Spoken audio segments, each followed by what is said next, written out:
Welcome back, mathematicians. Today we're going to try something a little bit different for math today.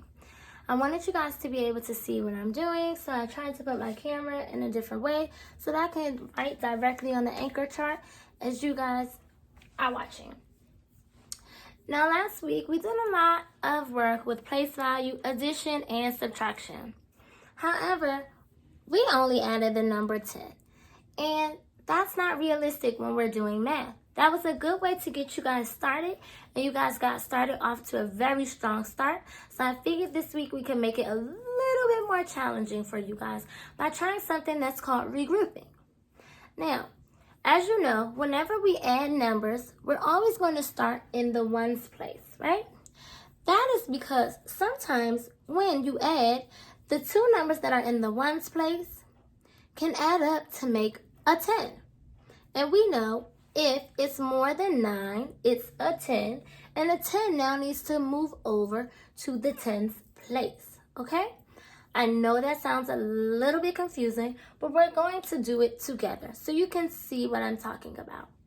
Now, our first problem is 25 plus 15. Now, it's a little bit more complicated than just adding a 10 to it. So we're going to start by adding the ones column first. Now I've already put my numbers in their place value chart. I put my 25 and I put my 15. I have my addition symbol so you know what type of operation this is. If I have a 5 plus a 5, what does that give me? A 10. And when we're doing math, I cannot just go and write 0 and a 10 right there because then I still have numbers over here.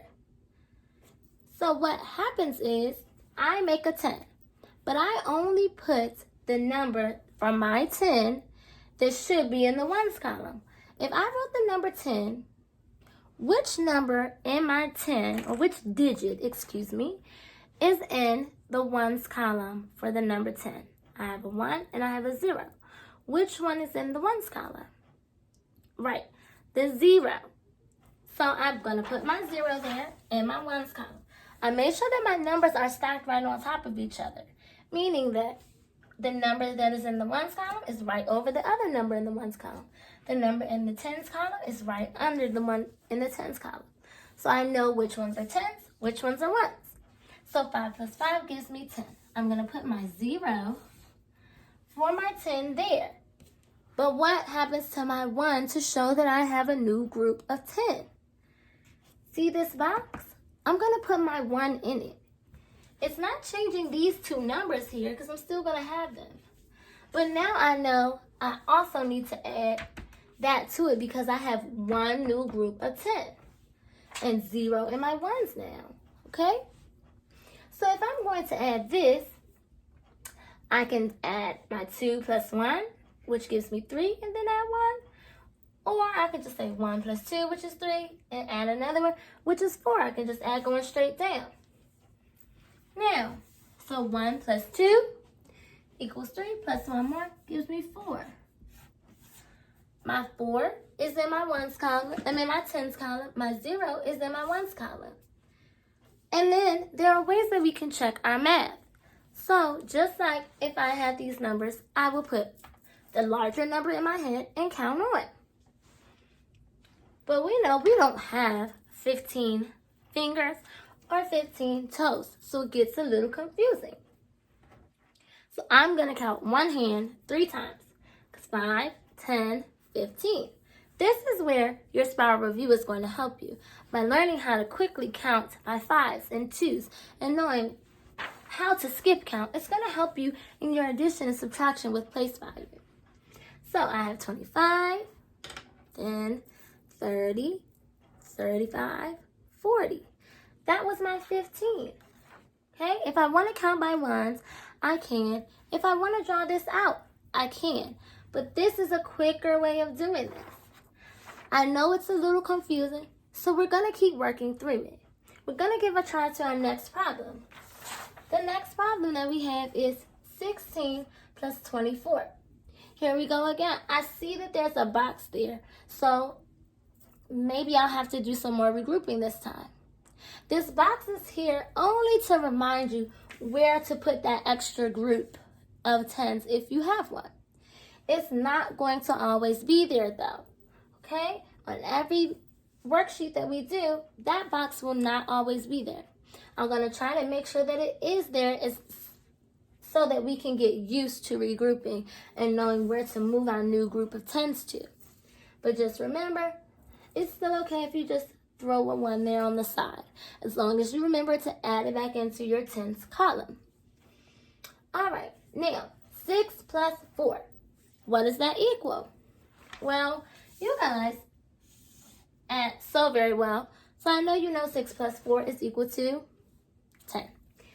So, once again, I'm going to use my digit that is in my 1s column if I put a 10 here, and that will be my 0. I'm going to bring my 0 here, and then my 1 to show my group of 10. Now it's separated. You see that? I still got a group of 10. My 1 is in my 10s, my 0's in my 1s. They're just in different places.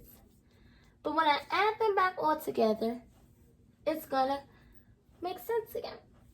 So now I'm going to add what's in my 10s column. I have 1 plus 1, which is 2, and 2 plus 2, which is 4. If I wanted to check my math again, I could put the biggest number in my head, which is 24, and count up 16 more. And that's going to give me 40 again. Both of these equal to 40. Let's try our last one together. The last one that we have is 39 plus 41. Now, these are much larger numbers that we usually, or we haven't gotten to just yet. So we're going to practice this one together again. 9 plus 1, we know, equals 10. So again, I'm going to draw my equal sign. That long bar across the bottom just means equal, because this is an addition problem. 9 plus 1 equals 10. I'm going to put my digit that's in my 1's place for my number 10 here. And then I'm going to bring my 1 up there, back in my block. So I still have my 10, okay?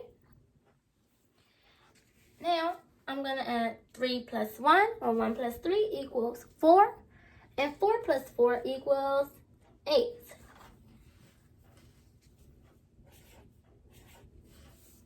And this gives us 80. I still have my 8 here. And I have my 0 there, representing what's in my 1's column now. All of these equal to 0. There are going to be times as we continue to do this, well, there'll be something left over here. Sometimes it won't equal just to 10. It might equal to 12 or 13 or another teen number, and we're going to have to put something down there. But our 1 is still going to go over there, okay? So we just want to get in the habit of when we see it adds up to 10 on this side, drop our 0 here and our 1 there. 0 here, 1 there. 0 here, 1 there. That's what we want to get in the habit of doing today. There's going to be a worksheet in your slides for you guys to continue to practice this more. It's okay if you don't get it right off the bat. We're going to practice this all week and even some more next week. Please let me know in our office hours today if you have any questions about what we're doing. We can work it out together. I know you guys are going to do great. I can't wait to see your work. I'll see you tomorrow. Bye.